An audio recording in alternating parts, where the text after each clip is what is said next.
घर पे कितना सोना, चांदी या किसी भी तरह की ज्वेलरी अगर हम रखते हैं तो क्या हमें इनकम टैक्स की तरफ से कोई प्रॉब्लम हो सकती है? तो दोस्तों आज की वीडियो में पूरा डिटेल में समझेंगे कि क्या सर कोई लिमिट है अपने घर पे ज्वेलरी रखने की, और अगर हम उस लिमिट से ज्यादा अपने घर पे ज्वेलरी रखते हैं तो क्या इनकम टैक्स की तरफ से कोई प्रॉब्लम हो सकती है, या हमें किन बातों का ध्यान रखना चाहिए अगर हम एक लिमिट से ज्यादा अपने घर पे गोल्ड, सिल्वर या किसी भी तरह की ज्वेलरी रखते हैं। तो दोस्तों आज की वीडियो में पूरे पॉइंट डिस्कस करेंगे, साथ ही आपको बताऊंगा कि अगर एक लिमिट से ज्यादा आप रखते हैं तो आपके ऊपर क्या क्या कार्रवाई कर सकता है इनकम टैक्स डिपार्टमेंट। तो इसलिए आपसे हमेशा रिक्वेस्ट करता हूं कि वीडियो को आप पूरा देखें और स्किप ना करें।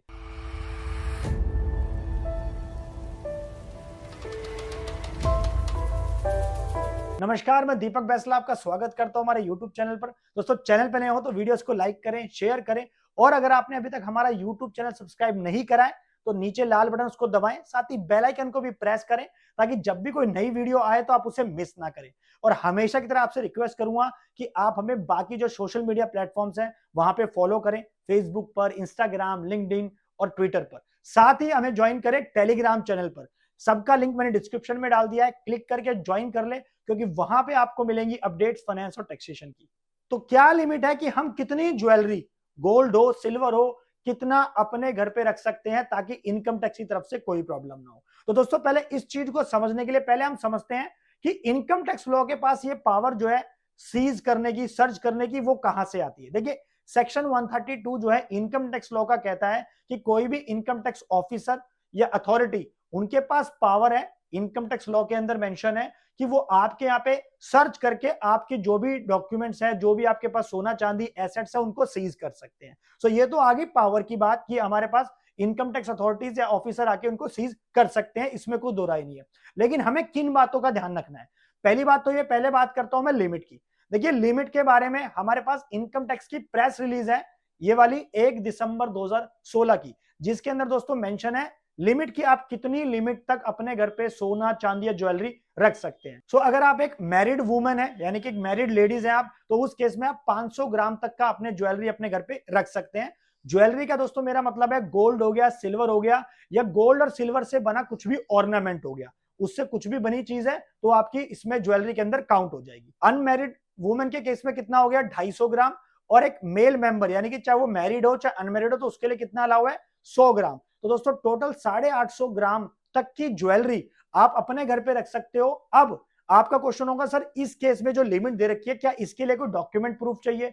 अगर कोई इनकम टैक्स ऑफिसर आता है और उसको ये ज्वेलरी मिल जाती है तो क्या उस केस में हमें प्रॉब्लम है? देखिए मैंने बोला ना, इनकम टैक्स लॉ के हिसाब से 850 ग्राम तक की ज्वेलरी, ये जो बाइफरकेशन है, अगर ये आपके पास है तो इस केस में चाहे आप अपनी इनकम टैक्स रिटर्न फाइल करते हो या नहीं करते हो, कोई दिक्कत वाली बात नहीं है। उस केस के अंदर इनकम टैक्स ऑफिसर के पास पावर नहीं है कि वो उसको सीज कर दे, क्योंकि इनकम टैक्स लॉ ने लिमिट दे दी है। अब मुद्दा बात आती है मेन की कि सर अगर हम इससे ज्यादा रखते हैं तो किन बातों का ध्यान रखना चाहिए। अब आता है मेन पॉइंट जो आपको ध्यान से सुनना है।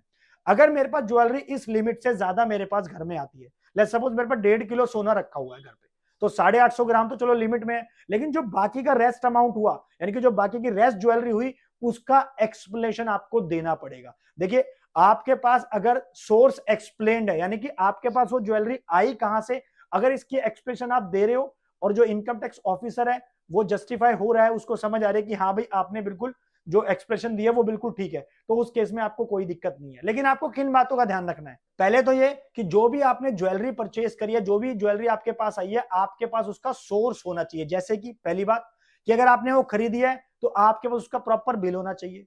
अगर आपने उसकी कैश में पेमेंट करी है तो उसके अगेंस्ट में आप उसके क्या दिखाएंगे कि सर देखो मैंने बैंक से कैश निकाला था और पे किया था, तो वहां पे जस्टिफिकेशन होती है। अगर आपने उसकी बैंक से पेमेंट करी है तो आप उसको अपनी बैंक स्टेटमेंट में दिखा सकते हो कि भाई मैंने बैंक के थ्रू ये पेमेंट करी है। और इवन साथ ही आपको ये बताऊंगा कि आप उसको जो है अपनी इनकम टैक्स रिटर्न में जरूर दिखाएं। दैट मीन्स अगर आपकी इनकम टैक्स रिटर्न अपनी फाइल करते हैं तो आपको कोई दिक्कत ही नहीं कि भाई आपने अपनी सेविंग से परचेज करी है, तो उस केस में कोई दिक्कत नहीं है। साथ ही अगर आपकी डिस्क्लोज इनकम है, डिस्क्लोज इनकम का मतलब है कि आपने अपनी आईटीआर के अंदर इनकम टैक्स रिटर्न में अपनी इनकम दिखा रखी है और उस बेसिस पे आपने ज्वेलरी ले रखी है, तो कोई दिक्कत वाली बात नहीं है। या अगर आपको वो जो ज्वेलरी मिली है आपको अपने सास ससुर मम्मी पापा से मिली है, तो आपको ध्यान रखना है कि आपके पास उसका गिफ्ट डीड होना चाहिए, यानी कि आपने गिफ्ट डीड वहां पे बनवा लेनी है। इसका जो फॉर्मेट है गिफ्ट डीड का, और साथ ही जो मैं आपको प्रेस रिलीज की बात कर रहा था, जो ये प्रेस रिलीज थी 1 दिसंबर 2016 वाली, इन दोनों की कॉपी दोस्तों आपको मिल जाएगी हमारे टेलीग्राम चैनल से। तो लिंक मैंने डिस्क्रिप्शन में डलवा दिया है, वहां पे क्लिक करके ज्वाइन कर ले हमारा टेलीग्राम चैनल, क्योंकि दोनों की दोनों कॉपी आपको मिल जाएगी, गिफ्ट डीड की भी और साथ में इस प्रेस रिलीज की भी, जिसके बारे में हम बात कर रहे हैं वीडियो के अंदर। और अगर आपको ज्वेलरी इनहेरिटेंस में मिली है, यानी कि आपके दादा लाई ज्वेलरी है, आपकी माता ने आपको दे दी, आपके दादा ने, आपकी दादी ने आपको दे दी, तो उस केस के अंदर आपके पास वो विल में मेंशन होनी चाहिए। ध्यान रखिए कि आपने जो विल बनवाई है उसके अंदर ये सब चीज मेंशन होनी चाहिए। गिफ्ट के केस में आपके पास गिफ्ट डीड में उसको बनवाएं, और अगर आपके पास शादी के टाइम पे मिली है तो आपको जस्टिफाई होना चाहिए कि मेरे को शादी के टाइम पे मिली है, तो वो वीडियो आपको दिखानी पड़ सकती है, देखो जी मेरे को, आप वीडियो में देख सकते हो मेरे को इतनी ज्वेलरी मिली है, लेकिन जस्टिफाई होना चाहिए। सो गाइस आपको इन सब बातों का ध्यान रखना है जो मैंने अभी आपको डिटेल में समझाई है। अब आपके मन में सवाल होगा, सर अगर हम एक्सप्लेन नहीं कर पाते तो क्या होगा? देखिए पहली बात तो जैसे मैंने वीडियो के स्टार्टिंग में बोला, सेक्शन 132 पावर देता है इनकम टैक्स ऑफिसर को कि क्या वो सर्च करके सीज कर सकता है अगर उसको आप जो है सोर्स एक्सप्लेन नहीं कर पाते हो, अनएक्सप्लेन सोर्स आपके पास है। साथ ही सीज करने के बाद इनकम टैक्स ऑफिसर चाहे तो आपके ऊपर दोस्तों पेनल्टी लगा सकता है, कितनी? अब इसके बारे में बात करता है सेक्शन 115 बीबीई, जो कहता है कि अगर आपके घर पे अनएक्सप्लेन्ड एसेट मिलता है, यानी कि अनएक्सप्लेन्ड कैश मिल गया या अनएक्सप्लेन्ड एसेट जैसे ज्वेलरी मिल गई, और उसकी आप एक्सप्लेनेशन नहीं दे पाते हो, तो उस केस के अंदर इनकम टैक्स ऑफिसर आपके ऊपर 60% टैक्स लगा सकता है, प्लस 25% सरचार्ज और सेस लगा सकता है। तो आप समझ सकते हैं कि आपके ऊपर कितना सारा टैक्स लग सकता है, कितनी सारी पेनल्टीज और इंटरेस्ट लग सकते हैं अगर आप एक्सप्लेनेशन नहीं दे पाते हैं अपनी ज्वेलरी का। गाइस एक पॉइंट यहाँ पे ऐड करूंगा जो कि बहुत इंपॉर्टेंट है।